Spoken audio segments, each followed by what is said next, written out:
Well, good afternoon, West Ham fans. Happy Friday to you. Let's talk about the Afcons.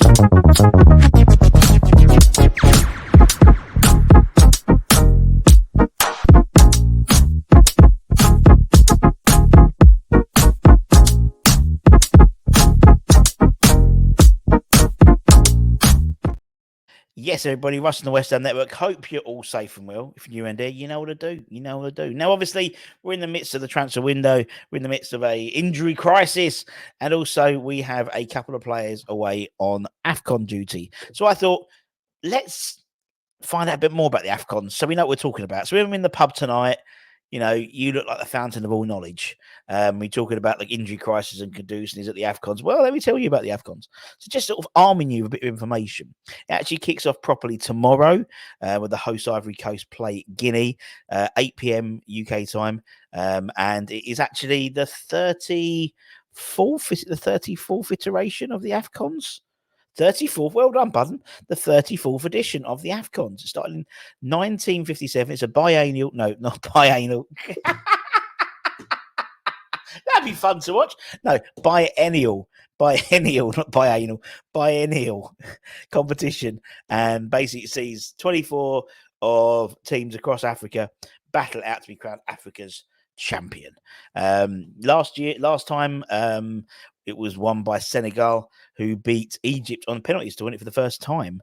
Now it's been a bit of a this one's been a bit strange one because it's all been moved about a bit. So the Confederation of African Football, the CAF, back in 2014, Guinea were actually announced as the hosts of AFCON 2023, and the tournament was scheduled to take place in Cameroon in 2019, Ivory Coast in 21, and then Guinea in 2023.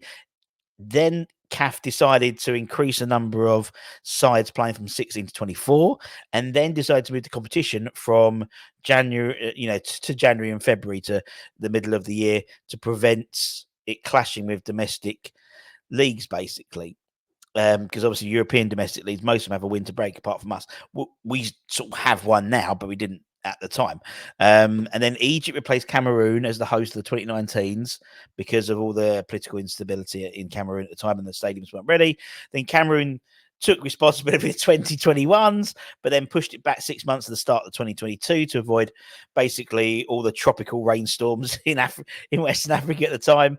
And then Ivory Coast were re-awarded the 2023 edition because it was also impacted by the same sort of extreme weather as Cameroon. And then they delayed that until 2024 in January. So that's where we are now. So basically, Guinea turned out to be the biggest losers because they haven't had the tournament, and it was then 2025 they were awarded it, and it was then stripped off their hands and given to Morocco. So it's all a bit strange, but that's why we're at the format we are now. As I said, 24 teams, and they're split into 6 groups. We know that we have 2 of our first teamers will be there. We know Nayaf will be representing Morocco. He played, was it last night in a friendly, I think, where they won 3-1, I think, against Guinea, I believe.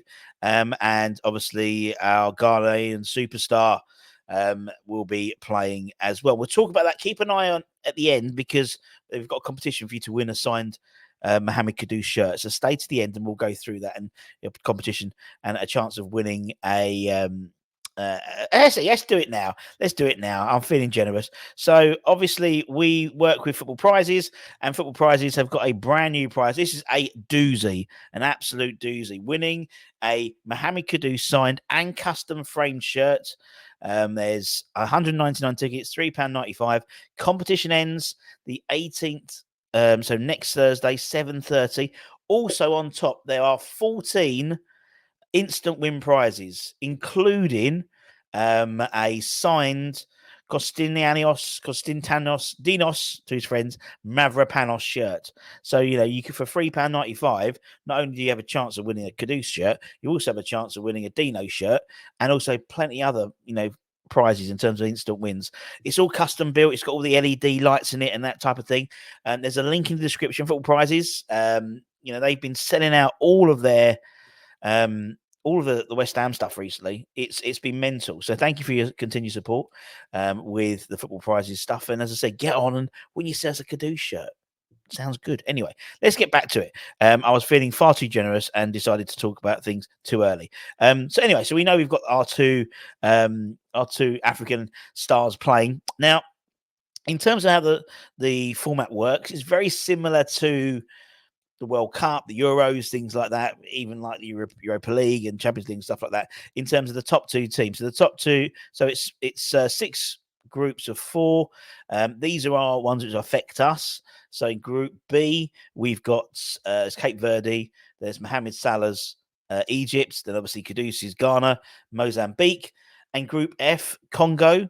I wonder if Arthur Masuaku still plays for Congo, but he did at the time, and also Herita Lungu, I believe. A random tangent. Obviously, we've got Morocco, Morocco, Tanzania, and Zambia. So, in terms of what happens, you basically have to qualify as finishing the top 2. Same as most things, really. However, we'll come back to third place as well. Top 2 qualify for the knockout stages, and then out of all the 6 groups, the top 4 highest points, third places, get tucked in as well. So it's only like a third of people get knocked out in the first stages. So the likelihood of an early exit for either Mohamed or Naif is not particularly. It's very slim. Let's be honest. It's very slim. We know from that Ghana have got a good side. Obviously, Thomas Partey's not playing because he's injured. But they do have a good side. It's run by Chris Hughton, former West Ham player, Brighton manager as well, and Tottenham player as well. They haven't had a great starts the campaign. There's a lot of internal stuff from Ghana saying that they're not very, that seem very motivated and things like that. They should have enough to at least finish second, I'd say. I'll be surprised they finish top because obviously Salah, Egypt are a very strong side and one of the favourites, same as Morocco as well, to be honest. So they could come second place. And we'll talk about the games because actually, in a twist of fate, they may end up playing Naif Morocco in the knockout stages if they get through. In terms of the games which affect us, for Naif, the 3 group games for Morocco are Tanzania on the 17th and Congo on the 21st, and then Zambia on the 24th. For Mohamed, it starts on Sunday, where they play Cape Verde. He's unlikely to be in that game, I would imagine, because he's still sort of, although he is on the pitch, he is on the grass, as Moisey would say. Then 18th against Egypt, that's going to be a good game, and they'll want Mohamed to be fit for that game because that will be their toughest of the group. And then Mozambique on the 22nd. As I said, in terms of what happens, it's a bit weird, unsurprisingly, in terms of what happens in the knockout stages. So once that's all finished, as I said, the top 2 automatically go through, and then the 4 best placed third teams also go into the knockout stages.